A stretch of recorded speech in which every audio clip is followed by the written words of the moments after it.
এবার গ্রিনল্যান্ড দখলে নিতে সরাসরি হুমকি দিয়েছেন মার্কিন প্রেসিডেন্ট ডোনাল্ড ট্রাম্প। বলেন যুক্তরাষ্ট্র গ্রিনল্যান্ড নেবেই, শান্তিপূর্ণভাবে না হলে করা হবে বল প্রয়োগ। আর এই মন্তব্যে ইউরোপ জুড়ে ছড়িয়েছে উদ্বেগ, রয়েছে ন্যাটো ভাঙার আশঙ্কাও। বিশ্ব রাজনীতিতে আবারও ট্রাম্পের ঝড়। রাশিয়া চীনের দোহাই দিয়ে সরাসরি চাইলেন গ্রিনল্যান্ডের মালিকানা।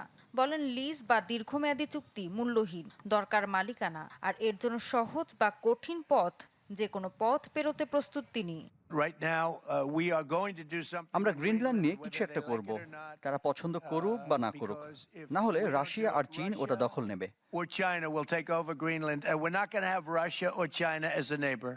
হিরন আরও মিনারেল ওয়াটার মাত্র 50 পয়সায় প্রতি লিটার।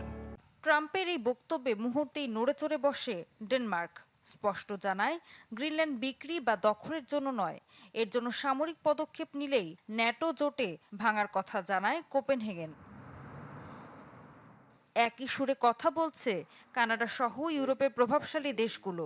জানা গ্রিনল্যান্ডের ভাগ্য নির্ধারণ করবে শুধু গ্রিনল্যান্ড আর ডেনমার্ক।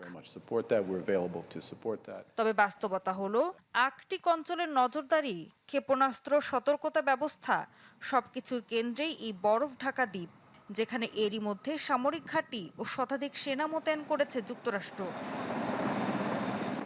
বৈশ্বিক উষ্ণতার কারণে গলছে গ্রিনল্যান্ডের বরফ, উন্মুক্ত হচ্ছে ইউরেনিয়াম, বিরল খনিজ তেল আর গ্যাস।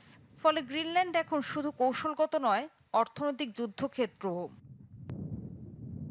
বিশেষজ্ঞদের সতর্কতা, গ্রিনল্যান্ড নিয়ে এই হুমকি শুধু কথার লড়াই নয়, এটা শক্তির রাজনীতি।